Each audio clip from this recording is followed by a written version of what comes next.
모두가 궁금해하는 데이터의 모든 것을 알려드립니다. 데이터에 미쳐있는 사람들과 함께하는 데이터 이야기 데이터홀릭 지금 시작합니다. 와우. 와우. 멤버 소개하면서 시작하도록 하겠습니다. 김 팀장님 네, 데이터 분석으로 밥 먹고 사는 김 팀장입니다. 반갑습니다. 반갑습니다. 네, 앨리스님.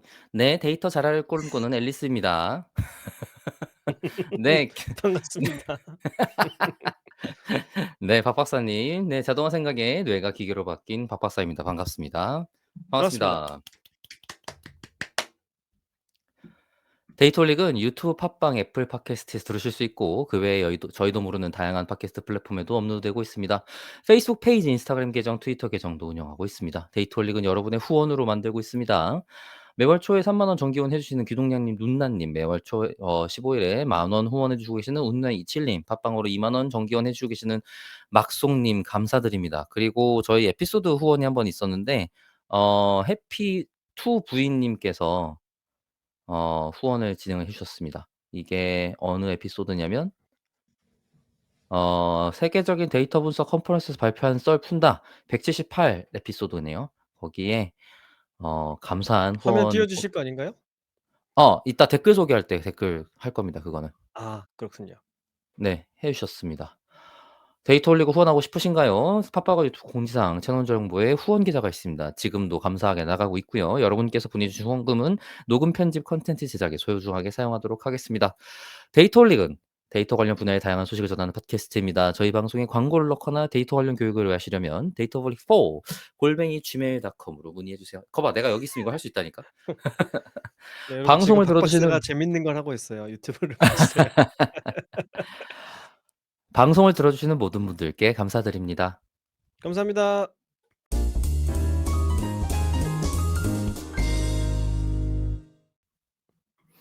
근황 시간입니다라고 하려고 했는데 아까 후원 들어왔던 네. 것에 댓글도 달아주셔서 댓글 소개 먼저 하도록 하겠습니다. 네. 네. 팟빵에 댓글 달아주셨고요. 해피2 부인님께서 안녕하세요. 첫 화부터 청취 중인 애청자입니다. 정주행 완료하여 첫 후원 해봅니다. 등등등등 있었고 많은 그 약간 공감 가는 멘트들이 좀 보여요. 출퇴근 시간에 주로 듣다 보니 저도 음. 그랬었고 김 팀장랑 저랑도 얘기 한번 했었죠. 그 맞아요. 코로나 기간 동안은 출퇴근이 없어져 갖고 저도 이런 거 잘 안 듣게 되더라고요. 그리고 게임 업계 분석 조직에서 일하고 있고 예전부터 조직 내 데이터 올리 팟캐스트가 유익하다는 것을 많이 공유하고 있었는데 후원은 처음이네요. 공유를 하고 계셨군요. 감사합니다. 분석 분야 전문가는 감사합니다. 아니지만 개발자 입장에서 분석가들이 어떤 업무를 관심 있게 볼까 생각하면서 항상 재밌게 듣고 있습니다. 특히 박 박사님 이야기를 재미있게 듣고 있습니다. 저랑 아마 배경이 비슷하셔서 그럴 수 있을 것 같아요. 개발 사이드의 일들이 어떻게 일어나는지 알고 있고 저는 이제 분석 사이드도 어느 정도 알고 있다 보니까 얘기를 같이 꺼내게 되는데 그쪽 얘기가 아마 관심 있게 들리실 것 같아요. IT 분야와 데이터 분석 분야를 통틀어서 국내 팟캐스트를 다 들어봤는데 데이터올릭만큼 꾸준하고 전문적인 채널은 없었던 것 같습니다. 아마 꾸준함에 방점을 더 주고 싶으신 것 같아요. 이제 전문적인 거는 사실 제가 제 말 들으면서 느끼지만 아닐 수도 있다. 잘 가려서 들어주시라 라는 생각이 들고 앞으로도 하지만 좋은 방송 꾸준함은 밀리지 않는다. 그치. 우리 딜레이는 됐어도 없이 어. 지나가지는 않는다. 계속 하긴 그럼요, 했다. 그럼요. 네. 예. 앞으로도 좋은 방송 많이 부탁드립니다. 후원을 후하게 하지 못하는 애아빠가. 아. 너무 마지막 문장이 아닙니다. 네. 아유, 너무 감사합니다.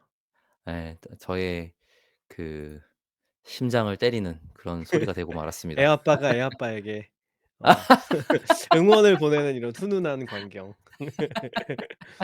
애아빠가 애아빠에게라니. 아이고 참네. 그러면 이제 저희 간단한 근황 시작해 보도록 하겠습니다. 왜냐면 또 앨리스를 좀 기다려야 됩니다. 그리고 앨리스가 오면 시작할 건 당연히 아니지만 겸사겸사 쪼끔 어 근황을 쪼금 얘기해 보려고 해요. 네. 근황. 네. 이어폰 샀습니다. 나 그거 얘기하려고 그랬는데. 아이 박 되게 오랜만이죠? 박 박사가 이어폰 바꾼 거? 이어폰 바꾼 거 정도가 아니고 제 걸 제가 직접 돈 주고 뭘 사는 게 진짜 오랜만이에요. 야, 그렇게 얘기하면 가슴 아프게? 진짜 오랜만이에요. 이거 음. 네. 저 지금 김 팀장도 알고 있는 그 유튜버 중에 음향 쪽으로 하시는 유튜버 유명한 분 두 분 계신데 두 분 다 광고 받아서 소개를 하시길래 그리고 공구도 가격이 나쁘지 않길래 지르게 됐고 어 그동안 제 요 스피커에 아니 마이크에 그 유선재 꼽아서 쓰는 번들 이어폰을 쓰고 있었어요. 근데 여러 가지 이유로 한쪽이 날아가서 한쪽만 쓰고 있었어요. 그랬어요? 네. 몰랐네? 네. 어. 몰랐죠. 이렇게 음. 생겼어요. 야 예. 정말 여기 번들 이어폰이다. 이어폰인데 예 어. 여기 한 줄만 있죠? 어떻게 된 건지 그러네요. 모르겠지만 네네. 그래서 제가 다 바깥의 소리 들으려고 한쪽만 끼고 있었던 게 아니고 아 그렇구나. 어쩔 수 없었다. 아. 그리고 심지어 이게 오른쪽 이어폰인데 제가 오른쪽이 나갈 수 있는 곳이니까 왼쪽에 꽂아야 돼서 방향도 어? 다르게 꽂고 있었다. 좌우 모양이 다른 걸 그냥 꼽고 있었던 거예요? 네네네. 대단하네 박 박사가. 박 박사가 장비 쪽에는 별로 그렇게 욕심이 없구나. 아니에요. 욕심을 부리면 너무 한도 끝도 없을 것 같아서 포기했어요. 아예 마음을 내려놨군요. 예예예. 저는 이거를 '어느 단계에서 해야겠다.'라는 제 마음의 선이 있어서 그때부터 시작할 겁니다. 근데 뭐 얼마나 하려고. 걷잡을 수 없이 할 것 같아서 지금 참고 있는 거예요. 그니까. 예예. 뭐 거의 막 집을 팔 기세인데 눈빛을 보니까. 근데 음향 장비가 아니지. 그렇긴 예. 하잖아요. 끝도 없잖아 그니깐요. 진짜. 예. 저희 아버지께서 최근에 은퇴하셨는데 어 안 아버지도 이 음향 쪽에 관심이 많으세요. 원래 취미 생활 하고 오. 싶으셨는데 못 하신 분이에요, 그동안. 근데 은퇴한 참아오셨네. 김에 그쵸. 그리고 그럴 와. 시간도 별로 없었어. 집에 잘 안 계셨는데 뭐. 그래 갖고 음. 그 이 마음의 놓침을 가지고 있다가 '이제 은퇴했잖아.' 약간 이런 생각에 그렇지. 근처에 좀 예예. 누가 그런데 날 말릴 거야. 전문가이신 그럼. 그런 음. 전문가이신 분께 이제 조언을 좀 구해서 오. 스피커를 장만을 하셨어요. 근데 이제 집에다가. 예예. 근데 그게 가격이 오. 만만치 않더라고요. 그래요 진짜. 굉장히 고런 계열에서는 저렴하게 구한 편인데도. 그래 갖고 '아 이거는 역시 안 되겠다.' 내가 그리고 제가 최근에 갑자기 주변에 이제 음향 장비에 미쳐 계시는 두 분이 근처에 계셔 갖고 얘기를 좀 들어봤는데 이런 음향 장비의 끝판왕은 집이랍니다, 집. 맞아요. 아니 집을 새로 마련한다면서요 음악 듣는 분들이.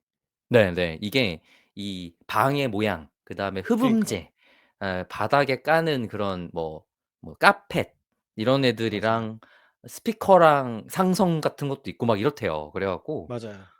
그 소리 어 반사되는 거 잡고 그죠? 예예. 그리고 그리고 그 이 크기에 층고도 따라서 뭐 중요하고. 맞아. 음. 아니 그래서 아예 음악을 제대로 감상하기 위해서 진짜로 이렇게 작업실처럼 만들어 음음음. 가지고 방음제 같은 것도 깔고 이런 분들이 있다고 하더라고요. 맞아요. 그렇게 음. 까는데 대표적이신 분이신 앨리스를 모셔 보도록 하겠습니다. 와우. 뭐라고요? 네? 네?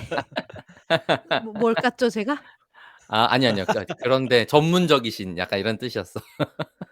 아니 앞에 맥락 전혀 모르는데 이런 식으로 갑자기. 그럼. 재밌지. 재밌는 거죠. 앨리스 네 소개 한번 해 주시죠. 인사 한번 해 주세요. 네 네. 안녕하세요. 데이터 알못을 꿈꾸는 무슨 말이야? 데이터 알못 알못을 저 뭐요? 꿈꿔요? 알못 꿈꾸는 거 잘하세요. 괜찮다. 어. 알못 그럼 되게 지금 잘하는 거구나.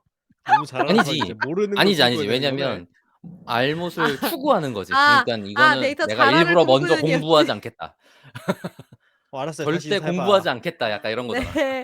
안녕하세요 여러분. 데이터 자라를 꿈꾸는 앨리스입니다. 반갑습니다. 와우. 반갑습니다. 네 늦어서 죄송합니다. 아이고 앨리스는 아닙니다. 음향 장비에 관심이 있나요? 뭐 스피커나 이어폰이나 이런 데? 아니요 크게. 그게 아이팟이잖아. 에어팟이면 에어팟이잖아. 충분하다. 네 네. 뭐 이 정도면 뭐 사실 뭐 네 뭐 그닥 예 네 보니까 그러네요. 에어팟도 1 세대 쓰시는 거죠, 지금? 이게 1 세대인가요? 무선 긴 거. 충전되면 봐봐. 무선 충전되는데요? 아. 아니 그럼 2 구분할 줄 세대일걸요? 모르잖아. 끝난 거야. 프로냐 아니냐구나. 프로냐 아니냐. 아니 구분할 줄 모르잖아. 억울하네요. 갑자기 그래요. 오자마자 예. 까이는 기분이네요. 아니, 아니야. 굳이 가는 건 아니고. 제가 블루투스 이어폰 하나 장만했거든요. 네. 자랑하고 예 있었거든요, 그래서 지금. 그 근황 자랑하고 있다가 얘기가 나왔어요. 아 그렇구나. 예. 네. 아니 저도 얼마 전에 이사하면서 큰맘 먹고 스피커를 좀 좋은 걸 장만을 했는데 문제는 아파트이기 진짜? 때문에 볼륨을 키울 수가 크게. 없잖아요. 그죠. 크게 못 듣죠. 제 성능을 전혀 발휘할 수가 없어요. 그래서 뭐 TV 스피커나 뭐 스피커를 외장에 외부로 따로 달거나 뭐 별 차이가 없어. 음. 아니 그냥 잠깐만. 장식용 지금 같이. 조금 전에 얘기했던 음향의 끝판왕이신 집을 구하는 행위를 하셨네요. 아니 그게 아니라 이사하는 차에 그 전후를 바꾸면 말이 이상해지네. 어. 아니 근데 아니 그런 마음도 있어요. 그렇잖아. 진짜 예. 어디 전원주택 같은 데 좀 이거를 스피커를 들고 가서라도 한번 제 음음. 성능을 한 번이라도 느껴보고 싶다 이런 마음은 있죠. 근데 뭐 가능하지가 않겠죠. 아 그래요? 아 저는 음. 아직은 굳이 그냥 그러니까 아예 아까 말한 것처럼 뭐 집도 세팅하고 그걸 뭐 아주 거창한 그런 걸 충분히 느끼더라도 주변에 방해나 이런 거 없는 조용한 공간에 뭐 그렇지. 이런 수준까지 예. 왜 전에 한번 제가 애기랑 같이 첫째 애기랑 같이 어딜 갔었었는데 거기가 스피커 대형 스피커 전시 이런 거 같은 야외 오. 공간 같은 게 있는 거예요.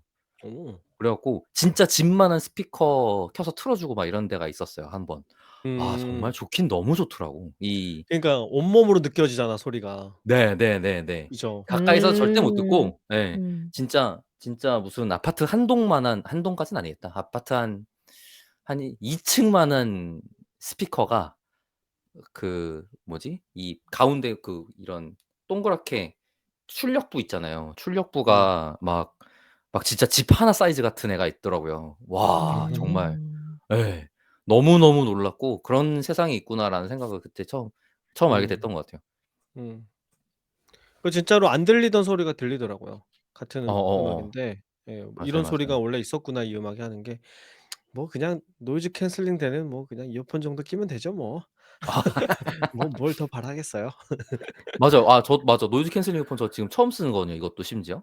아 그래요? 예예. 신세계잖아요. 그죠? 사실 저는 근데 원래 커널을 썼어 갖고 어. 어 어. 엄청나게 차이 나진 않아요. 그러니깐 지금 지하철에서 느껴보면 확 다를 텐데. 지하철하고 아 기차하고 이런 데서. 그 이어팁을 사이즈 좀 잘 맞는 걸로 쓰면 기본 차폐가 생각보다 괜찮거든요, 커널형을 쓰면. 근데 이제 음. 지금 얘는 커널형인데 노이즈 캔슬링이 같이 있어요. 그러니깐 이 정도로 막아 주는구나.' 이런 느낌이기는 해요. 음. 그래 음. 갖고 그리고 또 아까 말한 것처럼 이 해상도가 쪼금 더 좋아. 어쨌든 가격대가 있는 애라서. 그래서 음. 지금 만족하고 쓰고 있어요. 예. 음. 저 네. 회사에서는 소니 노이즈 캔슬링 헤드셋 쓰는데. 음. 집중할 때. 음. 음. 음. 그럼 평소에 노이즈 캔슬링 상태로 일을 해요?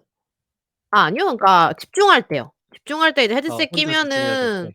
예예. 그냥 그럴 때는 각자 다 쓰고 일하셔 가지고 음. 그래서 아 뭐 근데 잘 모르겠어. 사무실에서 여러 가지 시끄러운 소리가 나는 거에 대해서 "너 왜 사무실에서 시끄럽게 해?" 하는 건 이상하잖아요. 그러니까 그건 이상하니까 내가 귀를 막는 거죠, 집중하고 싶으면. 그니까. 약간 그런 상황이 되는 것 같더라고. 음. 그래서 음. 근데 '그렇게 막고 일할 거면 출근 왜 음. 써?' 같은 생각이 들기도 하는데 그게 그 시간에 왔다 갔다 그러니까 뭐라 해야 되지? 출퇴근 시간이라든지 어쨌든 대면 업무에서의 업무 효율을 무시할 수는 없거든요. 그래 갖고 지금 혼란해하는 상태예요, 저는. 아니 근데 제가 요즘 직장 문화를 잘 몰라서 그러는데 그 직장에서 직원이 이렇게 헤드폰으로 귀를 막고 있으면 뭔가 다른 사람과 소통하고 싶지 않다는 메시지를 주는 것처럼 보여서 이걸 불편해하는 그런 불편러들은 없나요? 요즘 분위기가? 지금 우리 몰라서 나이가 물어보는 몇인지를 겁니다. 우리 아니 나이가 몰라서 몇인지 자꾸 물어보는 거라고요. 까먹는데 어. 글쎄 또 뭐 앨리스가 먼저 아 얘기해 그렇게 줄래요? 헤드폰을 끼고 있는 게 일반적인 그런 모습이에요? 많이들 그렇게 하세요? 뭐 일단 제가 다녔던 3 군데 회사는 다 문제가 없었고요. 아 다 예. 헤드폰을 네. 끼시는데도? 그냥 근데 다들 각자 업무 그렇구나. 집중할 때도 있고 그리고 이렇게 톡톡 치면은 그냥 아 하고 말하고 하니까 그리고 이제 음. 보통 그렇게 있어도 일단은 뭐 이렇게 뭐 쓰고 계시면은 '아 집중하고 계시나 보다.' 생각해서 일단은 그 텍스트로 먼저 보낸 다음에 그럼 그분이 이제 아. 보시면은 이제 와 가지고 또 얘기도 하고 이렇게 하니까 뭐 지금까지 제가 다닌 회사에서는 이슈는 없었는데 이게 뭐 회사 바이 회사일 수는 있을 것 같아요. 그러니까 막 음. 이렇게 뭐 이렇게 연배가 높으신 분들이 뭐 같이 있는 회사라든가 뭐 그러면은 이제 "너 어디 뭐 버르장머리였게." 뭐 그럴 수도 혹시 있을 수도 있는데 예 뭐 회사 바이 회사겠지만 저는 문제 없었습니다. 그러니까 네. 자기 일에 이렇게 몰두하고 있는 그 상태를 존중해 주는 그런 분위기가 있는 거군요. '저 사람 지금 음 집중 음 모드인가 음. 보다.' 이런. 음. 그렇군요. 네 그렇습니다. 몰라서 물어봤어요. 네. 네. 회사를 한번 다녀봐요 이제 슬슬. 아 회사를 새삼스럽게? 어 그러잖아. 그래요? 네. 예. 어 그래요. 그래요 뭐야? 뭐. 아 알겠습니다. 너 빨리 네. 이제 근황 시간을 끝낼 때가 된 것 같고요. 네.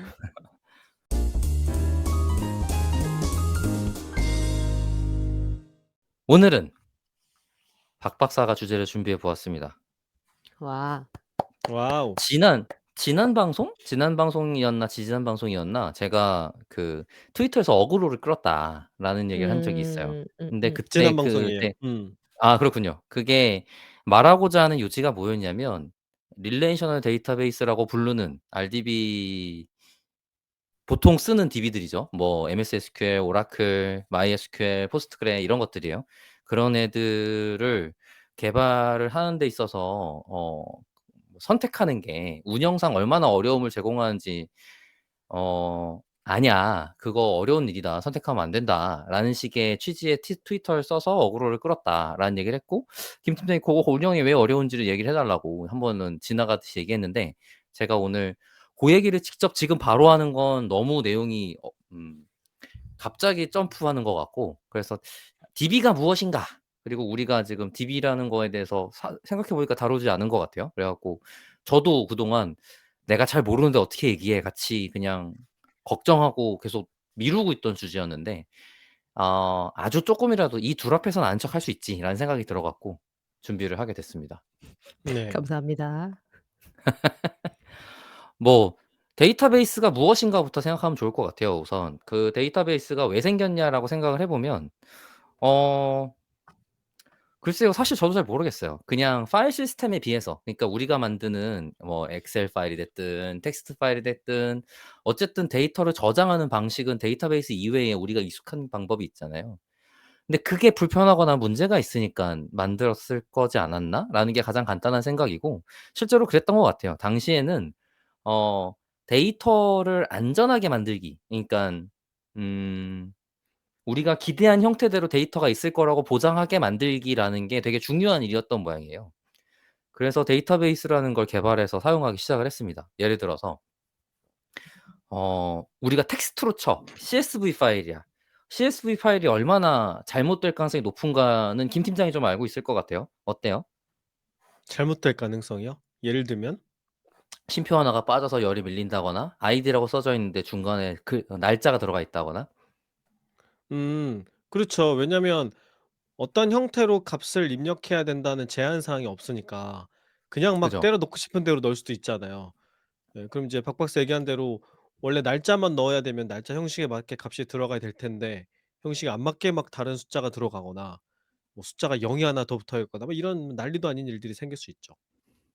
그죠. 거기다가 그 부분을 어떻게 하면 안전하게 그리고 우리가 사용하기 좋게 그러니까 '컴퓨터가 이거를 잘 사용할 수 있도록 만들어 볼까?'라는 고민들을 하게 된 거예요. 그러니깐 CSV 파일로 뭔가 데이터를 만들어 그러니까 우리가 테이블을 만든다고 하잖아요. 테이블을 만들었다고 치면 '어 이거랑 저거랑 같은 거야?' 아니면은 예를 들어서 요 테이블에는 사용자 이름이 박 박사라고 들어가 있는데 다른 테이블에 들어가 있는 박 박사랑 같은 정보인가? 그리고 그것 때문에 요 두 개의 테이블에 대한 값을 박 박사에 대한 거라고 생각할 수 있나? 이런 것들이 CSV 파일로는 알 수 없어요. 그런 걸 지정하지 않죠. 그냥 우리가 사람들이 알려주거나 아니면 코드북이라는 이름으로 문서를 만들어 놓거나 하지. 근데 문서가 만들어져 있다고 하더라도 그 데이터가 실제로 그럴 거라는 보장을 하진 않아요. 그렇죠. 사람들은 매뉴얼을 잘 안 따라가니까요. 매뉴얼은 있지만 '나는 내 맘대로 하겠다.' 이렇게 만드는 경우가 많으니까. 네. 참고하는 정도겠죠. 그쵸. 그리고 뭔가 잘못돼 있으면 다시 사람들 찾아보고 물어보고 고치고 이런 작업들을 해야 되잖아요. 근데 그런 것들이 사실 너무 어려운 일인 거죠. 하나하나 노가다 해서 하기에는. 그리고 데이터가 너무 많아지면 또 할 수 없는 일이 되기도 하고요. 그래서 컴퓨터한테 데이터 관리를 시켜야 되는데 그걸 전문적으로 시키는 프로그램을 만들어 보자라고 한 게 데이터베이스의 시작입니다. 오. 그러니깐 엑셀이 없던 시절에 생긴 것 같아요. 왜 그런지 모르겠는데. 왜냐면 데이터베이스라는 개념을 만든 사람이 1963 년에 데이터베이스 관리 시스템을 만들었대요. 저 음. 엑셀 쓰기 전에 예전에 도스에서 데이터베이스 다루는 프로그램도 썼던 기억이 있거든요. 윈도우 엑셀이 XP 쓰기 음. 그거보다 전에. 일찍 엑셀은 언제일까요? 엑셀 안 찾아봤네. 스프레드시트라는 프로그램이 언젠지 알면 좋을 것 같은데. 그 애플에서 만든 게 먼저였고 그죠? 예 맞아요. 고거를 뭔가 따라 만든 것이 엑셀이었고 맞아요. 아마 그렇게 오래되지 않았을 거예요. 1982 년에 멀티플랜이라는 이름을 단 프로그램으로 출시했었다라고 MS에서 하는데 이건 엑셀 얘기고. 스 비지칼크가 효시라고 돼 음. 있는데 애플2에 나온 게 79 년이네요. 음. 그니까. 그렇게 오래된 게 아니죠. 데이터베이스가 예 그리고 그러니까 그렇다는 얘기는 데이터베이스가 10년 이상 먼저라는 뜻이에요. 음. 그러네요. 왜냐면 엑셀이라고 하는 스프레드시트 같은 애는 어쨌든 비주얼이잖아. GUI라고. 데이터를 맞아요. 고치고 그게 눈으로 보이는 행위를 해야 되는데 음. 데이터베이스는 보이는 애가 아니에요. 어쨌든 컴퓨터에 0.010001001로 기록돼 있는 애를 관리하는 프로그램인 거지. 그러니까 더 일찍 시작을 한 그죠. 거죠. 음. 엑셀보다 거기에 뭐 데이터베이스가 더 상위 개념이라고 보면 되겠죠. 더 기초 개념? 그거를 사용하기 쉽게 음음음. 만든 응용 프로그램이 음음. 스프레드시트다? 약간 요렇게 음. 보면 말이 될 것 같아요. 음. 쉬운 그러네요. 방식으로 예예예. 음. 근데 이제 그러다 보니깐 여기 데이터베이스에는 얘를 어쨌든 프로그램인 거잖아요. 데이터를 전문적으로 다루고 관리하기 위해서 만든 프로그램이에요. 그러다 보니깐 그 프로그램에 이런 걸 넣기 시작했어요. 쿼리 언어라는 걸 만들어 넣기 시작했어요. SQL이라고 불러요. SQL은 어떤 그 특별한 그러니깐 개발 언어 말고 "데이터를 다루는 전문 언어야."라는 식으로 따로 만든 거예요. 그러니까 그 각각의 특수한 분야에 사용하는 "조그마한 기능의 언어다."라고 그래서 보통 DSL이라고 부르거든요. 도메인 스페시픽 랭귀지. 음. 예. SQL은 도메인 스페시픽 랭귀지의 일종이고 그 법률 SQL에는 언어에 대비되는 개념인가 보다. 그죠? 그죠. 맞아요. 어떤 제너럴 특별한 랭귀지. 아주 작은 범위에서만 사용하도록 만들어진 특수 목적의 언어야라는 뜻이어서 그게 사용자용 언어처럼 제공되는 편이에요. 사용자가 쉽게 사용하도록 "요 범위 내에서 쓸 때는 요렇게 쓰세요."라고 제공하는 문법 같은 거죠. 음. 그 왜 통계 분석 프로그램들도 보면 뭐 SPSS나 이런 것들도 신텍스 쓸 수 있잖아요. 맞아요, 고 맞아요. 용도로만 SPSS 안에서만 쓸 수 있는 일종의 그것도 언어니까 이것도 DSL의 일종이라고 볼 수도 있겠네요. 맞아요. 그렇게 보면 좋을 것 같아요. 그러니까 "통계 도메인에 전문적으로 쓰도록 만든 DSL이다."라고 해서 음. 이게 왜 DSL이라는 표현을 따로 쓰냐면 법령 언어가 가져야 되는 몇 가지 충족되는 기능들이 있어요. 근데 DSL은 그런 걸 충족하지 않아요 그냥. 안 와도 돼. 왜냐하면 음. 어차피 내부적으로 프로그램이 동작하기 위해서 필요한 것들은 다 있고 그걸 그렇지. 그 응용 실행만 하면 되지. 프로그램을 실행하는데 컨트롤하는데 필요한 기능들만 있으면 되기 때문에 쪼금 작게 만들어져 있어요. 그래서 걔가 음. 완전한 기능 예를 들어서 포문이 없어 이럴 수 있는 거죠. 예를 들면. 예를 하긴 들면 예. 뭐 SQL로 뭐 소프트웨어를 개발하거나 이럴 일은 없으니까. 그죠, 그죠? 그죠. 뭐 맞아요. 그런 용도가 아니니까. 용도가 한정되어 있는 언어. 네. 그래서 그렇게 한정돼서 만든 언어이면서 얘를 영어를 읽는 것처럼 만들자라는 목표가 세워졌어요. 영어를 읽는 것처럼? 예. '언어를 읽는 것처럼 만들자.'라는 목표가 세워진 거야. 그래서 select 뭐뭐뭐 아. from where 이런 것들이 들어가 있잖아요. 그게 다 그 영어의 문법 순서에 따라서 만들어진 거예요. 일상 언어로 그냥 우리 말하듯이 만들자, 사람들이 이해하기 쉽게. 네네네. 그래서 그 쿼리어를 한 번에 쭉 작성하면 그게 하나의 문장이 되는 거야. 그러면은 그 문장에 해당되는 데이터를 제공해 준다. 이렇게 되는 거죠. 아. 뭐 이렇게 "방에 가서 서랍 연 다음에 파일 꺼내 와." 뭐 이런 식의 느낌으로. 그쵸, 그쵸, 그쵸, 그쵸. 지금 음음음음. 뭐 SQL의 그 리드 쪽만 생각을 해 보면 지금 셀렉트문만 생각을 해 보면 뭐 한국어로 굳이 비교를 해 보자면 어 우리 집 세 번째 방에 있는 "책 13권을 주세요." 같은 걸 작성하는 거야, 영어 입장에서는. 그렇게 느껴지도록 설계했어요. 근데 이제 그 설계 기능이 총 3 가지가 있죠. 데이터 정의 언어, 데이터 정의 언어라고 해서 DDL, 그 D가 definition인가 그럴 거예요. 그러니까 DDL이라는 정의 언어가 있고, DML 조작 언어가 있고, 그다음에 제어 언어라는 게 있습니다. 이게 DDL은 데이터베이스가 아까 데이터의 완전함, 그러니까 문제가 없음을 보장하려고 만들어졌다 그랬잖아요. 그러다 보니까 스키마라는 게 존재해요. 스키마는 뭐냐면 "데이터가 어떻게 생겨야 됩니다."라고 정의해 놓은 거야. 예를 들어서 뭐 "아이디는 숫자여야 해." 같은 걸 정의해 놓은 거죠. 지금 내가 만드는 테이블 이름은 뭐가 있을까요? 데이터올릭 청취자라는 테이블이 있고, 거기에 청취 채널, 그다음에 아이디, 후원 금액, 총 후원 금액, 뭐 이런 것들이 써 있다고, 컬럼이 써 있다고 해 봐요. 약간 스프레드시트 테이블이라고 생각해 보자고요. 그러면은 후원 금액은 숫자여야 되고, 양의 정수여야 되고, 우리가 주진 않으니까. 그리고 뭐 사용자 아이디는 글자여야 하고, 빈 글자는 안 되고, 뭐 이런 욕 것들이 쓰면 안 필요한 거죠. 되고. 욕 쓰면 안 되고는 데이터베이스의 역할은 아니긴 해. 근데 이제 아, 그렇게, 자료의 속성만 맞으면 되니까. 예예. 음. 근데 이제 뭐 그거를 제한하게 작성할 수 있기도 해요, 사실은. 그러다 보니까 뭐 지금 기초적인 내용만 생각하자면 그렇다는 거고, 그리고 뭐 또 이제 이게 청취자에 관련된 정보였는데, 그걸 또뭐 채널의 특성 같은 테이블이 있다고 치면, 아까 있던 채널이 뭐 유튜브라든지 팟빵이라든지 애플 팟캐스트라든지 이런 것도 있을 거잖아요. 그럼 각각에 대한 추가 정보가 다른 테이블에 있고, 그러면은 그 테이블에 있는 채널명은 저 테이블 뭐 아이디랑 같은 애야. 뭐 이런 것들을 지정할 수 있어요. 그걸 스키마라고 불러요. 음. 스키마가 있으면 그 제약 조건을 따르지 않으면 데이터를 만들 수 없게 돼요. 그러니까 이제 보기가 있는 것 같은 거죠. 뭐 그쵸. 보기가 사지선다가 강제되어 있어서 있는 상태지. 맞아요, 네 맞아요. 개 중에 하나만 고를 수 있다 이런 식의. 맞아요, 맞아요, 맞아요. 좋아요. 뭐 사실 그런 선택지를 부르는 건 또 따로 있긴 하지만, 어쨌든 제약 조건을 걸어 놓고 그 안에서만 쓸 수 있도록 만든다라는 기능이 있어요. 대표적으로 같은 값은 허용하지 않아요. 같은 것들이 가능해져요. 예를 들면 그게 아이디의 역할을 하게 되겠죠, 그러면. 중복은 안 된다. 중복은 안 된다. 박 박사가 2번 있는 건 안 돼. 약간 이런 걸 할 수 있어요. 그렇게 하면 그 제한 조건 때문에 우리가 데이터를 가져오거나 작성할 때 안심할 수 있는 범위의 일들이 생겨요. 키가 여러 개가 아니면 내가 아이디가 여러 개가 아니면 아이디 하나만 갖고 "그 데이터 주세요." 하면 하나만 올 거라고 보장하는 거예요. 유니크 키라고 부르죠. 그리고 아까 말한 뭐가 있을까요? 후원 금액이 있으면 후원 금액은 양의 정수라는 것만 보장할 수 있어도, 우리가 어떤 다른, 그 데이터가 아닐 때 해야 되는 테스트나 체크들을 안 해도 되잖아요.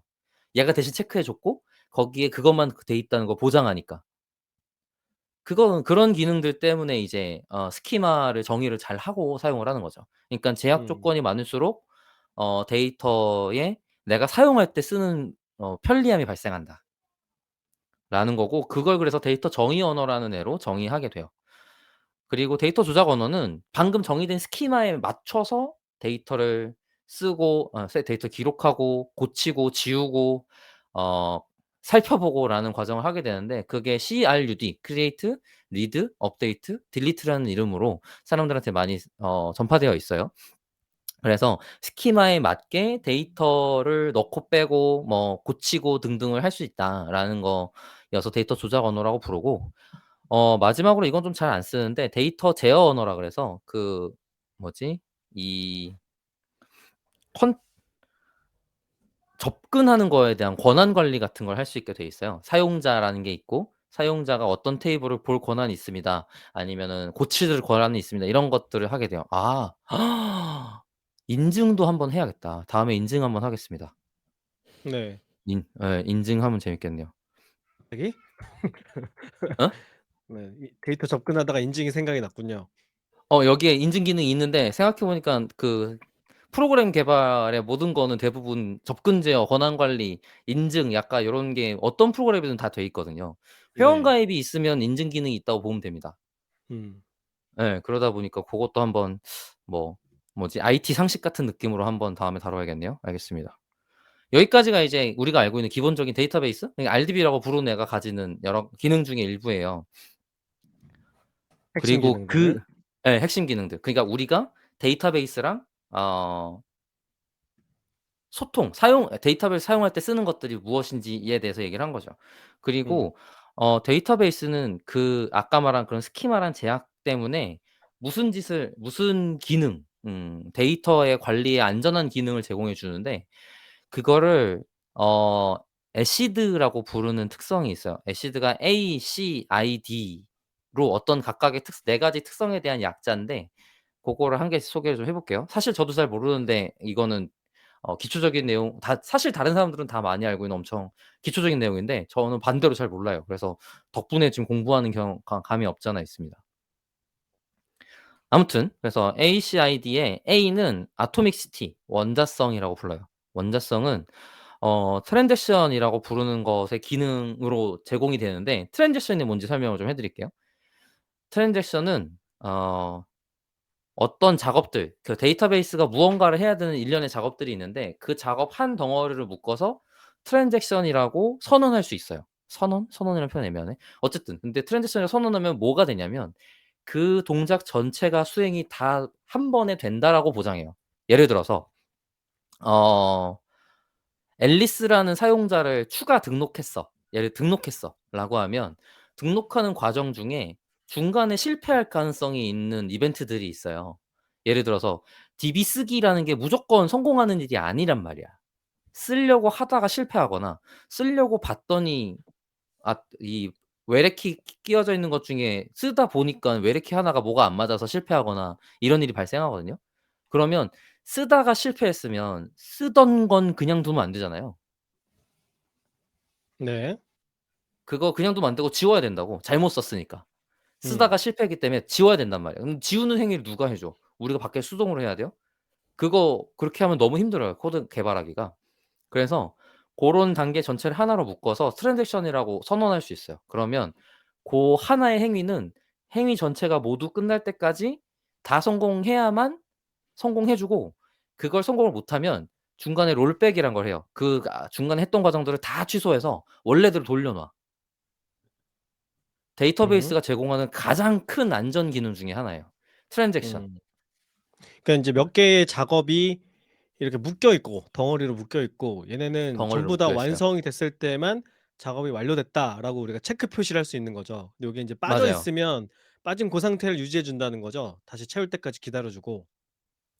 기다리는 것까지는 컨트롤의 문제여서 좀 다른데 음. 기본적으로는 그 뭐 1, 2, 3 번을 한 번에 다 해야 돼 무조건. 그 중간에 음. 멈추는 건 존재하지 않아 같은 걸 보장해 주게 돼서 1, 2 하다 음. 실패했으면 1, 2를 취소해 줘요. 없애 다시. 1, 2 아 안 하던 받아 걸. 줘. 음. 빠졌어. 어어어. 이렇게 되는 거죠? 1 하다가 음. 취소해도 취소되거나 실패해도 1을 다시 없애 줘. 1, 2, 음. 3 까지 다 해야 1, 2, 3 기록이 한 번에 되고 끝나는 거예요. 그걸 한 회 원자라는 건 그거는 단일 작업이다라고 보장하는 거죠. 그럼 이게 완성된 최소 단위가 되는 거네요.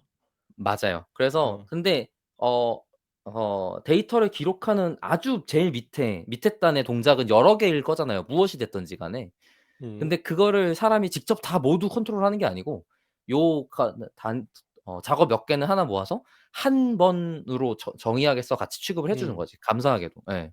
그 예를 들면 우리도 예를 회원 가입할 때 뭐 예. 주소 입력하고 뭐 한 다음에 뭐 전화번호 입력 안 하면 아예 가입 안 시켜 주고 뭐 이런 음. 전화번호까지 입력이 되어야만 하나의 가입으로 받아주는 요런 걸 생각하면 될까요? 네. 근데 이제 그 중간에 작업이 여러 개가 없어 갖고 좀 예시가 쪼금 애매하긴 한데 이거 하면 좋을 것 같아요. 어 뭐지? 거래소. 우리가 이제 증권 거래를 했다고 쳐. 그러면은 나라는 사람이 박찬일비 뭐 박 네. 박사가 지갑에 돈이 있어야 돼요. 그쵸? 돈이 있어야 주식을 사지. 음. 통장에. 통장에 돈이 네. 있어야 주식을 살 거 아니에요. 네.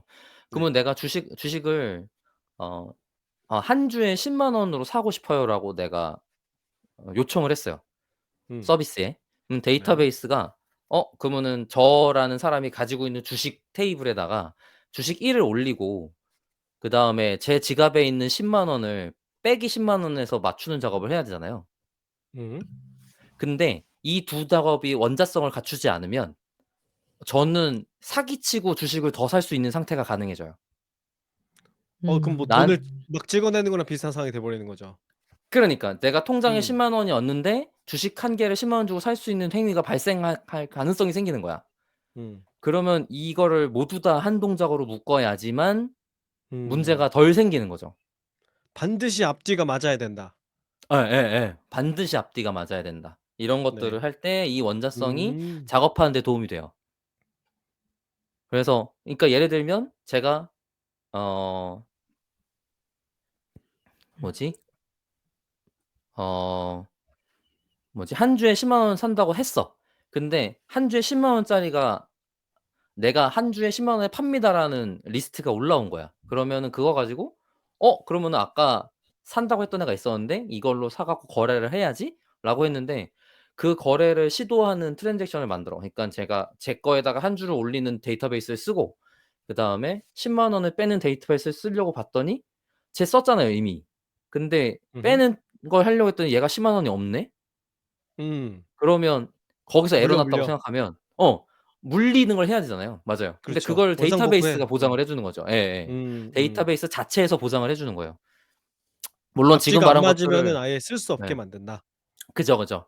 뭐 네. 물론 지금 방금 말한 것들을 전부 데이터베이스가 제공하지 않고 뭐 코드가 제공할 수도 있긴 합니다만 어쨌든 이 방금의 일련의 과정이 트랜잭션으로 묶을 수 있고 그것 때문에 어 이 트랜잭션을 얼마나 대량으로 한 번에 처리할 수 많이 처리할 수 있느냐가 데이터베이스의 성능 측정에 굉장히 중요한 지표였어요 그래서. 음. 어허. 그거를 그거를 TPS라고 불러요. Transaction per second. 그러니까 1 초에 몇 음. 번이나 트랜잭션을 처리할 수 있느냐.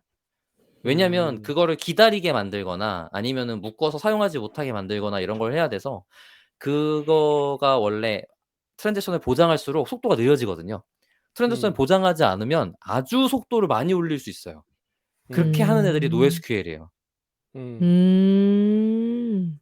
네. 그러니깐 최종적으로 맞는 걸 보장하는데 지금 당장 맞는 걸 보장하진 않는 개념이 있거든요. 그건 뭐 오늘 좀 하다 보면 괜찮아지면 나중에 더 소개하겠지만 어쨌든 그런 게 있어요. 그래서 데이터가 뭐 예를 들어서 내가 지금 그러니깐 우리의 모두 사람들이 전부 1,000만 원이 있어야 되는데 이 1,000만 원 합 갖다가 왔다 갔다, 왔다 갔다만 해야 되는데 뭐 갑자기 왔다 갔다 하다 보니까 숫자가 안 맞아. 이런 일들을 막고 싶으면 RDB를 사용하는 거죠. 그래서 은행 쪽에서 굉장히 DB가 크게 성장했어요. 음. 으 금융을 전산화할 때 트랜잭션 데이터가 문제가 발생하면 지금 말한 또 트랜잭션 데이터는 거래 기록이란 뜻이거든요. 내가 누구한테 돈 보냈음 같은 기록인데 그런 것들이 문제가 발생하면 큰일 나잖아요. 재산에 대한 기록이니까. 그래 갖고 그때는 유료 DB를 아주 비싼 돈 주고 그 성능과 TPS라는 성능과 그다음에 그 데이터베이스가 망가지지 않을 거라는 보장, 그다음에 그 유료 판매하는 데이터베이스 쪽에서 그걸 관리해 주고 유지 보수해 주는 거에 대한 것 때문에 그렇게 됐고 그거의 대표가 이제 오라클인 거죠. 음. 그래서 카카오뱅크가 리눅스 쪽 오픈 소스 데이터베이스 사용한다라고 얘기한 게 불과 한 5 년, 3 년도 안 됐어요. 그전에는 그쵸. 전부 다 금융에서는 다 오라클 DB 사용했어요. 다른 음. 음. 대안을 선택하는 엄청난 리스크적인 선택을 할 수가 없는 거야. 음.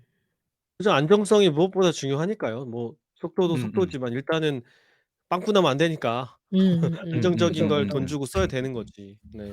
맞아요. 그래서 금융권 쪽에 있는 소위 레거시라고 부르는 시스템들은 되게 엄청 옛날에 구축됐고 그 엄청 옛날에 구축됐을 때 사용하던 유료 도구들로 가득 차 있는 도구들이에요. 되게 슬픈 일인데 요즘은 잘 사용하지 않는 약간 음. 요런 레벨의 애들이 돼 버렸죠. 그래 음. 갖고 뭐 메인프레임이라고 부르는 OS, IBM의 유료 OS 같은 걸 사용하고 DB도 오라클 같이 이런 유료 DB 같은 걸 사용을 하는데 뭐 그러다 보니까 생기는 이후의 문제들이 있지만 아무튼 요즘은 차세대 프로젝트라고 다 리눅스랑 뭐 오픈 소스로 바꾸는 작업들을 하지만 아무튼 그렇습니다. 그리고 그리고 나서 이게 아토미시티 원자성이라고 부르는 부분에 대한 A 설명을 한 거고요. C는 일관성이에요. 컨시스턴시는 아까 있었던 스키마 선언 부분과 연관이 돼 있는 것 같은데 저도 정확하게 잘 모르지만 어 "어떤 컬럼의 데이터 자료용은 무엇이어야 한다."라는 제약 조건 같은 게 있었잖아요. 그게 데이터 일관성이란 뜻이에요. 이게 저는 이제 개발 언어를 R이랑 Go 이렇게 두 개를 쪼끔 익숙하게 사용하는 편인데 변수의 타입을 "바뀌지 않는다."라는 전제로 지정해서 사용을 하느냐 아니면 다양하게 바뀌는 걸 허용하는 거냐에 따라서 정적 타입이랑 동적 타입이라는 특성을 개발 언어가 가지고 있다고 표현하거든요. 데이터베이스는 전형적으로 정적 타입을 지원하는 형태로 설계돼 있다고 보시면 될 것 같아요. 그러다 보니까 예를 들어서 Go 언어 같은 경우는 변수를 숫자형이라는 형태로 선언하면 걔를 덮어서 선언할 때 다른 글자형으로 하면 에러가 나요. 오. 그러니깐 R 같은 아예 경우는 타입을 문자로 바꿔주는 것이 아니고 아예 못 예예. 넣게 하는군요. 네네. 예를 들어서 "A 선언한다. 1" 이라고 선언했으면 뭐 그것도 암시적 타입 추론이라는 개념이 있긴 하지만 어쨌든 1 이라는 숫자 자료형이 A한테 들어갔잖아요. 그러면은 그 A를 다시 뭐 알파벳 T 같은 걸로 바꿔 선언하면 에러 나요. 어허. "얘는 숫자 자료형이야. 너 글자 넣을 수 없어."라고 에러를 하는 거죠. 근데 음흠. 데이터베이스는 컬럼별로 그런 걸 스키마로 선언해 놔서 그런 동작을 데이터베이스 수준에서 지원을 해 주는 거예요. 음. 애초에 정수만 넣을 수 있게 세팅을 해 둔다. 네. 혹은 뭐 문자만 넣을 그러면 수 있게 세팅해 둔다. '이게 왜 필요하냐.'라는 생각을 해야 되는데 왜 필요하냐면 말했다시피 그렇게 데이터가 들어가 있었을 때 생기는 확인하지 않아도 됨이라는 이익을 취하기 위해서예요. 음. 얘가 숫자로만 돼 있다는 게 보장이 되면 더하기를 그냥 하면 돼요. 음. 그게 아니면 "글자는 빼야 돼요. 숫자가 양인지 확인해야 돼요."를 내가 해야 돼 따로. 음. 그걸 따로 하는 행위는 내가 뭔가 하는 걸 느리게 만드는 행위인 거죠. 음. 그러니깐 동적 타입 언어가 느리다라는 게 요런 데서 나온 거예요. 그런 체크하는 로직이 기본으로 다 들어가 있어요. 뭐 R에서 폼은 쓰면 느려요 같은 게 그런 일종의 하나인 거죠. 폼은 돌 때마다 체크하는 게 너무 많았었거든 원래. 지금이야 좀 빨라졌지만. 아무튼 그런 식이에요. 그래서 뭐 예를 들면 이게 다 숫자다라고 보장하면 숫자 계산에 해당되는 함수들은 사용하는데 제가 걱정이 없어지잖아요. 그냥 쓰면 음. 끝나. 그리고 숫자를 취급하는 함수들이 그런 체크를 안 해도 되면 체크하는 컴퓨팅 시간만큼을 빼도 되니까 더 빨라져.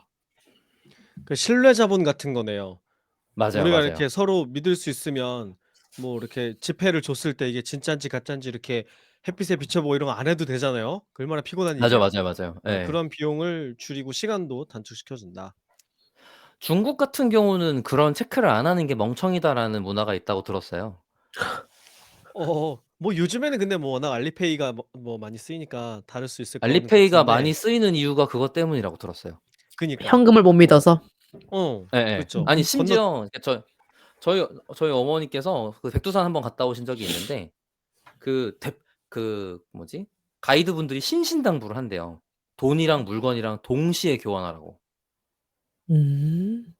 내가 돈을 주고 그다음에 물건을 받는 게 우리는 익숙하잖아요. 음. 제가 돈을 주면 그냥 자기가 받고 꿀꺽하고 안 받았다고 한대요. 네모. 다이나믹 월드.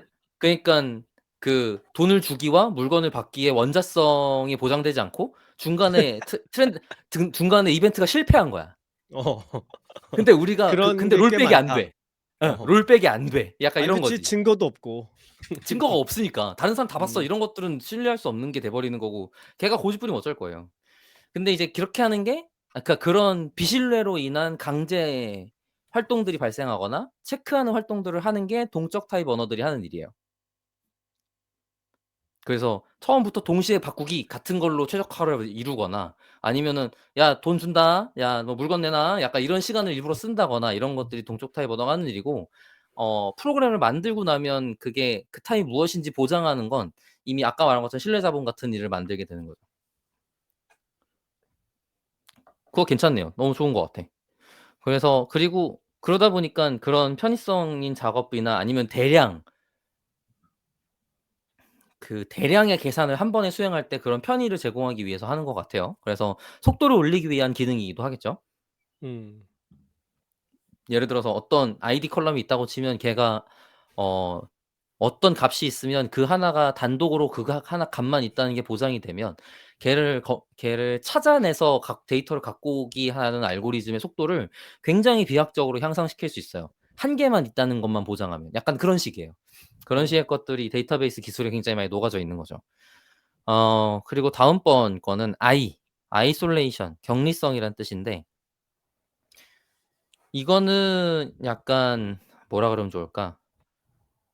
아까 말한 트랜지션 단일 활동 중간에 다른 애가 걔 건드리는 걸 못하게 한다는 뜻이에요. 예를 들면 아까 그 원자성이란도 원자성과 독립성이 약간 트랜지션 덕분에 발생하는 거기도 한데 예를 들면 저희 지갑에서 돈을 빼가는 어 돈을 마이너스해서 다른 데다가 옮기는 활동이랑 제가 주식을 사는 활동이랑 동시에 발생하면 아까 말한 돈이 없어지는 비는 타이밍이 발생할 수 있잖아요. 그러니깐 음. 내가 내 주식을 사고 내 지갑에서 돈이 빠져나가는 트랜지션이 발생하는 동안에는 내 지갑은 다른 오퍼레이션이 다른 어 "숫자를 바꿀 수 없어." 같은 걸 보장해야 돼요. 그쵸. 그동안은 아무도 간섭하면 안 되지. 건드리면 안 예. 되고 아무런 변경도 이건 있으면 안 약간 되고. 이건 약간 데이터베이스를 데이터의 분석에 대한 관점에서 쓰는 기능이라기보다는 운영에서 쓰는 기능이라고 보면 좋을 것 같아요. 그러니깐 내가 뭐 딱 10만 원 있어. 근데 주식 사는 뭐 명령을 2번 동시에 했어. 근데 그게 0.3초 이내에 동시에 들어가면 이런 아이솔레이션이 없어서 "동작해." 같은 문제가 발생하면 나는 돈 10만 원밖에 없는데 20만 원어치를 살 수 있는 시도를 할 수 있게 되는 거죠. 음. 근데 데이터베이스 레벨에서 제한을 둬야 되겠네요, 그런 문제가 안 생기게. 그쵸. 그러면 하나씩 근데 밖에 안 된다? 음. 그런 문제가 발생하는 게 데이터의 완결성을 해치는 동작이기 때문에 '그런 동작이 일어나지 않도록 막아야 된다.'라는 뜻이에요. 음. 그리고 데이터베이스는 쓸 가장 큰 이유는 퍼시스턴트 레이어라고 부르는데 데이터가 저장돼서 기록이 되어서 어 '영구적으로 그걸 사용할 수 있다.'라는 걸 보장하기 위해서 사용해요. 음. 그러니까 여기서 지속성이라고 설명되어 있는 듀러빌리티 같은 경우는 "성공적으로 수행된 트랜지션은 영원히 반영돼야 함을 의미한다."라고 위키백과 좀 올려 주셨는데 그 영원히 반영돼야 한다는 거는 걔가 10초 있다가 기록이 없어지면 안 돼요. 어. 어. 바뀌면 안 된다. 바뀐다랑 좀 느낌이 달라. 내가 실행했던 기록이 온전히 항상 남아 있어야 돼요. 그니까 비석에 이름 새긴 것처럼. 네. 어. 그러니까 어. 통장 정리하는 것처럼 이제 예를 그런 들어 이런 거네요. 거야. R이라고 생각을 새겨져야 R이나 된다. 파이썬이라고 생각해 볼게요. R이나 파이썬은 어떤 기록 단계를 메모리에 올리잖아요. 처리를 메모리에서 그쵸. 수행한단 말이에요. 근데 그러면은 껐다 키면 어떻게 돼요? 다 날아가죠. 없어지잖아. 맞아요. 근데 R이나 파이썬이 약간 파이썬도 있나? 있을 거야. R에 뭐가 있냐면 R 스튜디오에 "과거에 사용했던 기록 저장하겠니?" 같은 기능이 있어요. 그렇죠. 워크스페이스를 저장할 수 있죠. 네. 그러면 워크스페이스에 메모리를 대신 저장해 주고 다시 프로젝트를 킬 때마다 그거를 사용해서 메모리의 상태를 유지해 주거든요. 그죠. 일단은 인제 하드디스크에 파일로 저장하는 거잖아요, 그 내용을. 그 부분이 영속성이란 뜻이에요. 아. 하드디스크를 그렇군요. 사용해서 거기에 저장돼 있는 거를 불러올 수 있는 상태로 만드는 걸 영속성이라고 불러요. 음음. 근데 프로그램들은 보통 자기의 데이터나 자료 등등을 메모리에 올려 놔요. 왜냐면 메모리에 있는 게 빠르거든. 엄청 빠르잖아. 근데 그렇죠. 하드디스크는 무지하게 느리단 말이에요. 그래서 데이터베이스를 사용하는 게 엄청나게 느리게 만드는 의사결정이에요, 작업 속도를 작업 속도를. 메모리에서만 매번 쓰면 DB를 조회해야 된다 그러면. 그리고 DB에 기록하고 그 기록한 애를 조회해서 갖고 온다는 행위가 파일 IO라고 부르거든요. 파일도 아니지. 그냥 IO라고 불러요. 인아웃? 인아웃인가 봐. IO라고 부르는데 그 하드디스크에 작성하는 IO가 엄청나게 시간을 잡아먹는 일 중에 하나예요. 그래서 '이 데이터가 영구적으로 기록이 되어야 돼.'라는 특수한 이익을 취하기 위해서 속도를 희생하는 거죠. 음. 왜냐면 안전한 게 일단 우선이니까. 그쵸. 은행에서 "나 뭐 연구원한테 1,000원 보냈어요."라고 했는데 그게 3일 뒤에 기록이 없어지는 데이터라고 생각해 봐요. 음. 그럼 말도 안 아니 뭐 되잖아. 어떻게 그럴 그렇죠. 수가 뭐 있어. 기다리는 거야 기다려 줄 수 있는데 없어지는 건 참아 줄 수가 없죠. 그런 거예요. 맞아. 음. 뭐 "전송이 3일 걸려." 이럴 수 있지. 그럴 수 서비스가 있죠. 느린 건 그럴 수 있어. 근데 그렇게 음. 했던 게 10년 뒤에 내가 은행에 갔는데 그런 기록 없는데요?" 같이 되면 미치는 거지. 음. 음. 그거를 뭐 영속성이라고 불러요. 갑자기 하니까 딴 얘기인데 생각난 게 있어요. 제가 예전에 음음. 중국 여행할 때 한국에서 중국의 뱅크 오브 차이나로 송금을 했는데 돈 음. 받는데 한 5일 걸리는 거예요. 근데 근데 문제는 그 5일 전에 내가 나가야 돼. 근데 그 사실을 내가 몰랐어. 그래서 부모님이 저한테 보내주시고 나는 나간 거야. 예. 그래서 그게 뱅크 오브 차이나에 아직 돈이 들어 있네. 근데 한국에서는 그 돈을 뺄 수가 없어요. 뱅크 오브 그래서 차이나 아직 쪽에서 "이쪽으로 보내세요."를 못 하는구나. 안 돼요. 그래서 그 예. 뽑으려면 중국으로 직접 내가 가야 돼서 아직도 있대요. 야. 지금도 있다고? 지금도 있죠. 빼지 뭐 없애지 않았으니까 통장을.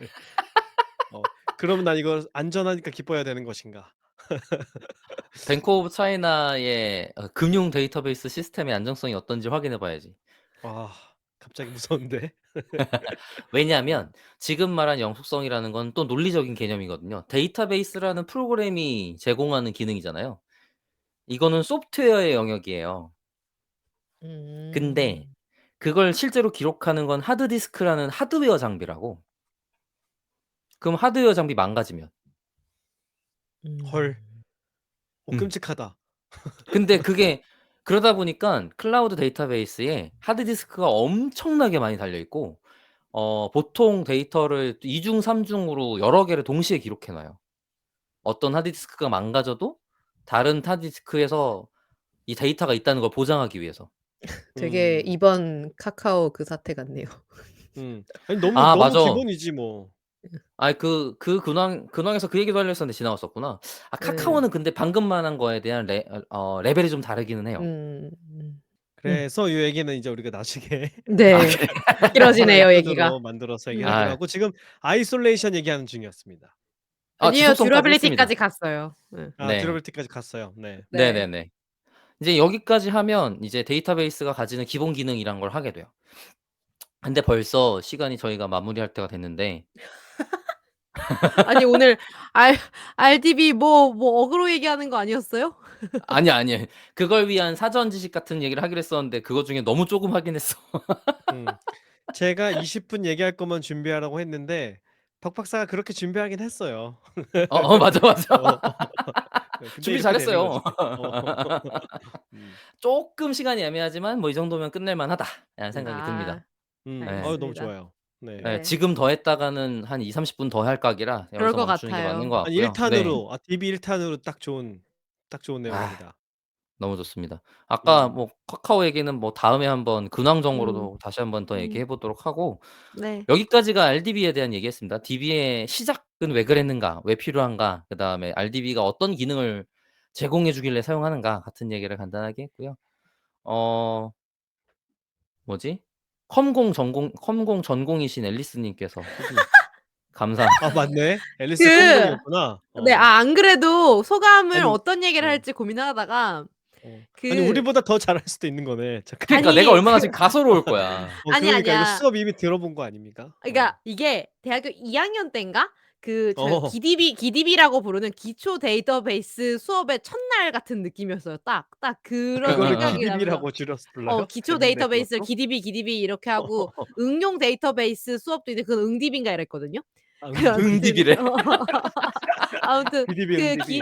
기디비 수업의 첫날 교수님이 이제 소개해 주시는 거를 듣는 것 같은 되게 그런 기분이 막 들었고 사실은 근데 딱 기디비 첫 수업 그거 말고 이제 그 이후는 기억 아무것도 안 나요. 그래서 딱 요거까지 요런 것까지는 기억이 나는 것 같아요 저도. 그래서 고 수업이 막 새록새록 떠올랐다. 그래서 되게 좋았다. 네 그랬습니다. 그래서 네 데이터베이스 자체에 대한 얘기를 지금까지 데이터 올릭에서 다루지 않았다는 게 쪼금 더 신기했고 이 얘기를 지금 이 얘기조차도 그러니까 아까도 음. 얘기했지만 저는 전공이 아니잖아요. 예. 그냥 자료가 그냥 흩뿌려져 있는 걸 대충 보기만 했을 뿐이지 제가 전공이 음. 아니어서 음. 해야 되는 걸 뻔히 알매도 불구하고 너무 음. 건드리기가 무서운 거예요. 특히 이제 이거는 음. 너무나 다 알잖아 잘. 사실 이건 너무나 많이들 알고 있단 말이야. 그래 갖고 라고 전문가가 오해하고 있습니다. 차마 못 하겠더라고. 그래서 못 하고 있다가 아 이거 네네네. 하기는 해야겠다. 네. 네. 그래서 오늘 기디비 첫 수업 잘 들었습니다, 교수님. 감사합니다. 네. TDB 첫 수업이래. 좋다. 네. 네. 한 DDB 뭐 50 기디비, 이런 걸로 기디비. 기초 아. 기초. 데이터베이스.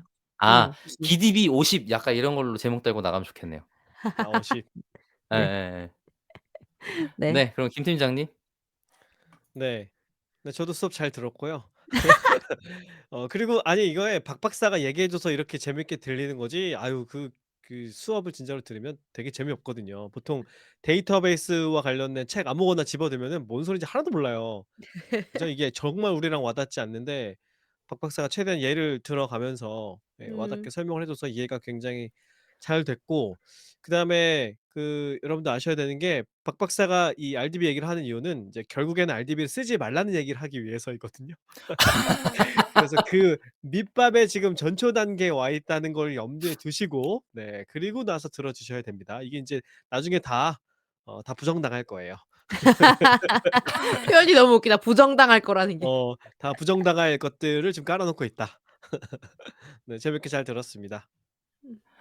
알겠습니다. 저도 수업 해 보면 아까 말했듯이 계속 말하고 있지만 너무 '어려운 걸 건드리고 말았다.'라는 생각이 우선 들고 그리고 어 부정한다는 게 절대 쓰지 마라가 아니라 사람들이 너무 기본적으로 막 쓴다 같은 느낌이라서 "조심하게 써 주세요."라는 얘기를 하려고 하는 거지 무지성으로 "무조건 선택하지 말아라." 같은 얘기를 하고 싶었던 거지 그게 "쓰지 말아라." 요 정도까지는 아니고요.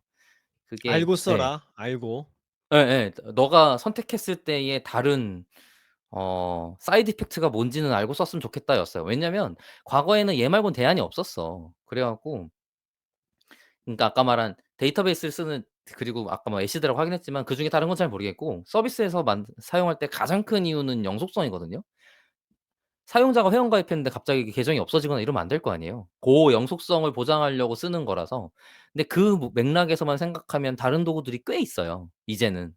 뭐 물론 다시 그런 도구들이 제공하는 이익을 RDB가 다시 제공하기 시작했다 이런 역사적인 희한한 흐름이 있긴 하지만 아무튼 그래서 고런 얘기를 한번 다음에 모르겠네요. 한 15번 뒤에나 할 수 있을 것 같긴 한데 오늘 오늘 어 아주 기초적인 내용들 쪼끔 다룰 수 있어서 좋았다. 그리고 그게 '알고리즘 얘기까지는 안 가서 참 다행이다.' 같은 생각을 같이 하게 된 것 같습니다. 뭐 비트리 탐색 뭐 이런 거 해야 되거든 원래는.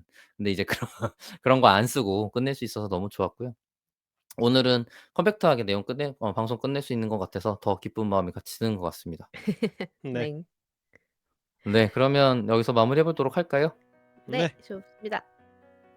네. 그럼 데이터홀릭은 더 좋은 콘텐츠를 가지고 다음 이 시간에도 돌아오도록 하겠습니다. 감사합니다. 감사합니다. 감사합니다.